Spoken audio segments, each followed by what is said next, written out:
Hello बच्चों, आज बात करेंगे हम अपने भारतीय राष्ट्रीय ध्वज की, है ना। अभी हम लोग जो है पिछली बार पढ़े, पिछली वीडियो में हमने देखा अपनी राष्ट्रीय नदी गंगा के बारे में हमने जो है जानकारी जुटाने की क्या करी, कोशिश करी है। तो आज जो हम बात करेंगे वो भारतीय राष्ट्रीय ध्वज की बात करेंगे। सबसे पहले बात करते हैं भारतीय राष्ट्रीय ध्वज की, ठीक है। तो भारतीय राष्ट्रीय ध्वज की बात करें तो हमारा जो भारतीय राष्ट्रीय ध्वज है या हमारा जो तिरंगा है उसको क्या कहा जाता है, तिरंगा कहा जाता है। हमारे जो राष्ट्रीय ध्वज है उसको किस नाम से जाना जाता है, तिरंगा के नाम से जाना जाता है, ठीक है। इस तरीके से अगर हम सबसे पहले बात करें तो सबसे पहले जो कलर आता है हमारे यहाँ वो आता है केसरिया। कौन सा आता है, केसरिया। उसके मध्य की बात करें तो मध्य में कौन सा कलर आता है, मध्य में आता है हमारा वाइट कलर। कौन सा कलर, वाइट कलर, सफ़ेद कलर, ठीक। इसके बाद बात करें तो अंत में जो सबसे नीचे आता है वो हमारा आता है ग्रीन कलर। कौन सा कलर, ग्रीन कलर, ठीक है। हरा कलर जो है वो हमारे तिरंगे में सबसे नीचे दिया गया है। और इसके बाद बात करें अगर संरचना में तो एक हमारे यहाँ जो है तिरंगे में एक चक्र मिलता है जिसको हम सब लोग जानते हैं अशोक चक्र के नाम से। किसके नाम से, अशोक चक्र के नाम से, ठीक है। किसके नाम से, अशोक चक्र के नाम से। तो अशोक चक्र जो दिया होता है तो इस अशोक चक्र के नाम से आता है। इस अशोक चक्र की बात करें अगर हम लोग तो अशोक चक्र में कितनी तीलियां होती हैं, 24 तीलियां होती हैं। कितनी तीलियां होती हैं, 24 तीलियां होती हैं, ठीक है। इस तरीके से जो है तीलियां बनी हुई होती हैं। इसमें 24 तीलियां जो है दी जाती हैं। किसके लिए, कि हमारा जो राष्ट्रीय चक्र है, अशोक चक्र है, उसमें कितनी तीलियों का वर्णन मिलता है, ये जानकारी मिलती है। तो 24 तीलियों की जानकारी जो है हमें दी गई है, यानी 24 तीलियां उसमें प्रदर्शित की गई हैं, दिखाई गई हैं।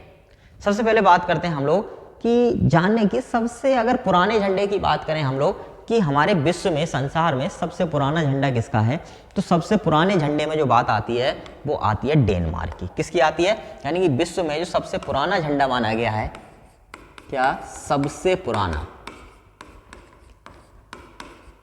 झंडा जो संविधान के अनुसार माना गया है या फिर जो है किसी राष्ट्र का जो ध्वज माना गया है या सबसे पुराना झंडा या ध्वज जो माना गया है वो किसका माना गया है, डेनमार्क का। किसका, डेनमार्क का जो ध्वज है वो सबसे पुराना माना गया है, ठीक है। सबसे पुराना डेनमार्क को मानते हैं। इसके बाद बात करते हैं हम अपने झंडे की, अपने बात की।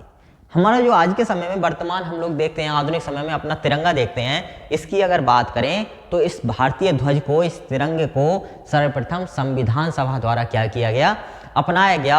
और अपनाने की जो डेट थी वो थी 22 जुलाई 1947। यानी अगर हम भारत के राष्ट्रीय ध्वज की बात करें तो भारत का जो राष्ट्रीय ध्वज है वो कब अपनाया गया, 22 जुलाई 1947 को। कब, 22 जुलाई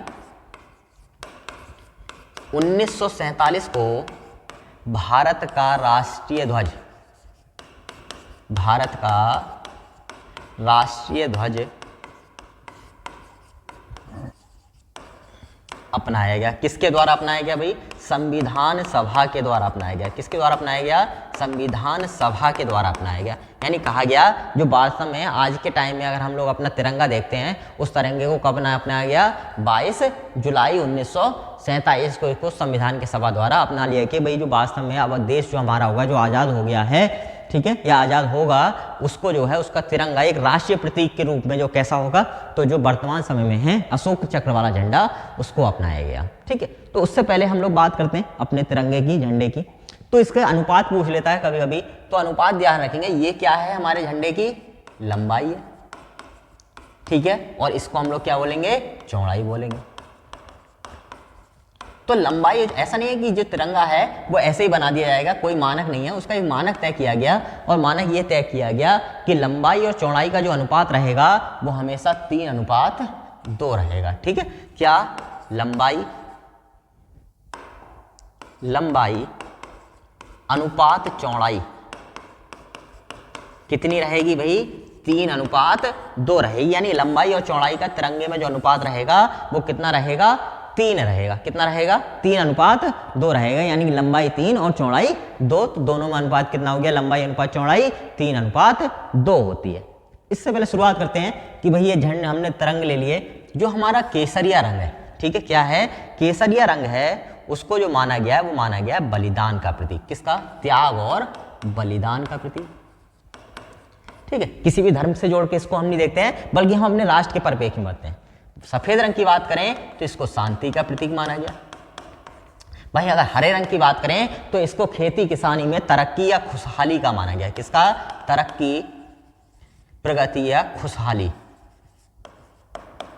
ठीक है, इन दोनों को जो है इस तरीके से हर रंग को, प्रत्येक रंग को अपना एक बेहस अस्तित्व दिया गया है।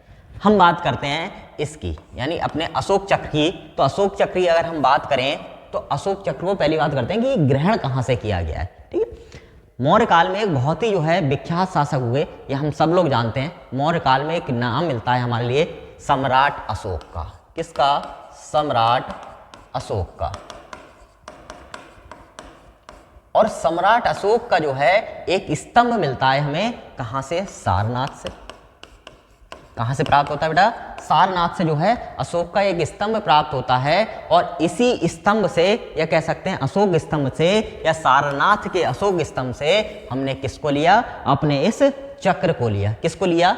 इस चक्र को लिया। अच्छा, बात ये, अब ये 24 तीलियां किस बात को रिप्रेजेंट करती हैं? किस बात की जो है घोतक है 24 तीलियां? तो 24 तीलियों का सवाल होता है, एक दो परिप्रेक्ष्य में लिया गया। एक तो भारत हमेशा 24 घंटे जो है प्रगति करता रहे, पहली बात तो ये है। और अगर बात करें सारनाथ के अशोक स्तंभ में क्यों ली गई, तो वो ली गई थी ज्ञान के लिए। किसके लिए? बौद्ध धर्म के जो ज्ञान की बात की गई 24 प्रकार की, उनके लिए जो है 24 तीलियों को क्या किया गया था? उपयोग किया गया था। ठीक है, इसके बाद आगे बढ़ते हैं। ठीक है, तो आगे की बात करें अगर हम, ठीक, आगे की बात यह है कि अगर 24 तीलियों का उपयोग किया गया, शुरुआत करते हैं हमारे झंडे की शुरुआत कहाँ से हुई। ठीक है, यानी बनना कहाँ से? कहीं ना कहीं किसी ने सोचा होगा। जब किसी ने सोचा होगा तो शुरुआत भी हुई होगी। और शुरुआत जो मानी जाती है प्रथम झंडे की या वास्तविक जो हमने अपने लिए बनाया, वो मानी जाती है 1904 से। कब से? 1904 से। 1904 की बात करें हम तो 1904 में एक व्यक्ति थे जिनका नाम था स्वामी विवेकानंद। किसका नाम था? स्वामी विवेकानंद। इस नाम से तो सभी लोग परिचित है ना। तो स्वामी विवेकानंद की एक शिष्या हुआ करती थी जिनका नाम था भगिनी निवेदिता। क्या नाम था? भगिनी निवेदिता। ठीक है, इनका क्या नाम था? भगिनी निवेदिता नाम था। और इन्होंने जो है सबसे पहले क्या करी? भगिनी निवेदिता, ठीक, भगिनी निवेदिता ने जो है सबसे पहले एक झंडे की शुरुआत करी है, एक बात करी कि भाई हमारे देश के लिए एक झंडा बनाया जाए। और उस झंडे की शुरुआत किसने करी? भगिनी निवेदिता ने करी। और ये झंडा बना 1906 में। और 1906 में बन के जब तैयार हुआ तो इसको फहराया गया। और कहीं ना कहीं एक जगह ऐसी भी रही होगी जहां सर्वप्रथम फहराया गया होगा। तो सर्वप्रथम जो फहराया गया वो फहराया गया था कलकत्ता में, जिसको कोलकाता बोला जाता। ठीक है, यहाँ पर कोलकाता में। और कोलकाता में एक चौराहा पड़ता था, ठीक है, जिसको हम बोलते हैं पारसी चौराहा। क्या? पारसी चौराहा। क्या बोला जाता था? पारसी चौराहा बोला जाता था। इस पारसी चौराहे पर जो है, या पारसी बागान के चौराहे पर, इसको और नाम भी मिलता है हमारे लिए कहीं कहीं, पारसी बागान के चौराहे पर। कहां पर? पारसी बागान के चौराहे पर। पारसी बागान के चौराहे पर या पारसी बागान में सर्वप्रथम भगिनी निवेदिता के द्वारा जो तिरंगा बनाया गया उसको क्या कराया गया? फहराया गया।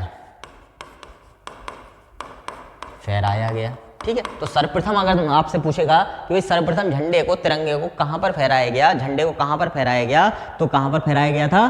कोलकाता के पारसी बागान में फहराया गया था। कहां फैलाया गया था? कोलकाता के पारसी बागान में फैलाया था। शुरुआत करते हैं भाई था कैसा देखने में। तो देखने की अगर हम बात करें तो इसमें 3 रंगों का प्रयोग किया गया। कितने रंगों का प्रयोग किया गया? इसमें 3 रंगों का प्रयोग किया गया। 3 रंगों का प्रयोग किया गया। ठीक है, कितने रंग का प्रयोग किया गया? 3 रंग का। अब बात करते हैं कौन कौन से 3 रंग थे जो इस्तेमाल किए गए। तो सबसे पहले नंबर आता है, एक कलर था या एक रंग था जो था लाल रंग। कौन सा रंग? लाल रंग। ठीक है, एक रंग था लाल। ठीक है, एक पट्टी, यानी कि जैसे आज का तिरंगा है हमारा, बिल्कुल ऐसे ही तिरंगा हुआ करता था। उसमें से एक पट्टी पूरी कैसी रंग की होती थी? लाल रंग की होती थी। उसके बाद दूसरी जो पट्टी होती थी वो होती थी पीले रंग की। कैसे रंग की? पीले रंग की, पीला रंग था। और तीसरा जो रंग था वो था हरा रंग। कौन सा रंग? हरा रंग। ठीक है, इन 3 रंगों के प्रयोग से हमारा पहला जो तिरंगा था वो बनके क्या हुआ था? तैयार हुआ था। इसमें बात करें पहचान की, तो इसमें सूरज और चांद की तस्वीर हुआ करती थी। ठीक है, लाल रंग जो था, लाल रंग की पट्टी जो होती थी वो सबसे नीचे हुआ करती थी और उसमें सूरज और चांद बंधे होते थे। बीच की जो पीली वाली पट्टी थी उस पे वंदे मातरम लिखा होता था। क्या लिखा होता था? वंदे मातरम लिखा होता था। और सबसे ऊपर ग्रीन कलर की हरे रंग की पट्टी थी, उस पर जो है कमल बने हुआ करते थे। ठीक है, उस पर जो है 8 कमल के फूल हमें बने हुए मिलते हैं। इसके बाद बात करते हैं, इसके बाद थोड़ा थोड़ा और सुधार आया और कहीं ना कहीं जो है उसमें बदलाव की बात की गई। और इसके बाद द्वितीय बार में जो है एक लेडीज थी जिनका नाम था मैडम कामा। क्या नाम था? मैडम कामा। और मैडम कामा के द्वारा इसमें कुछ परिवर्तन करके थोड़ा सुधार करके इस झंडे को बनाया गया और फहराया गया। तो इसकी बात करें तो इसमें जो है शुरू में प्रारंभ में पट्टी हुआ करती थी, इस पे 7 तारों का अंकन मिलता है। एक कमल फूल हुआ करता था और 7 के क्या होते थे? तारे हुआ करते थे। इन तारों की बात करें तो ये सप्तऋषि मंडल से प्रभावित होकर बनाए गए थे। किससे बनाए गए थे? सप्तऋषि मंडल से प्रभावित होकर बनाए गए थे। कोई बात नहीं है। इसके बाद और बदलाव हुए।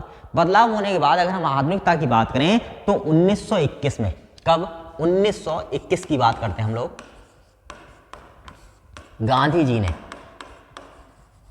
ठीक है, गांधी जी ने और कांग्रेस ने ये बात कही कि भाई हम लोग का अपना एक अलग झंडा, एक प्रतीक झंडे के रूप में होना चाहिए। और उसी बात को ध्यान में रखते हुए गांधी जी ने, एक व्यक्ति थे जिन्होंने गांधी जी को एक झंडा दिया और वो झंडा बनाया गया। उस झंडे में भी 3 रंग थे, यानी तिरंगा जो है वो पहले से ही था हमारा झंडा। ठीक है, 3 रंग तो पहले से ही है, बस उसमें बदलाव चल रहा था। तो एक व्यक्ति थे जिनका नाम था पिंगली वेंकैया। क्या नाम था? पिंगली वेंकैया।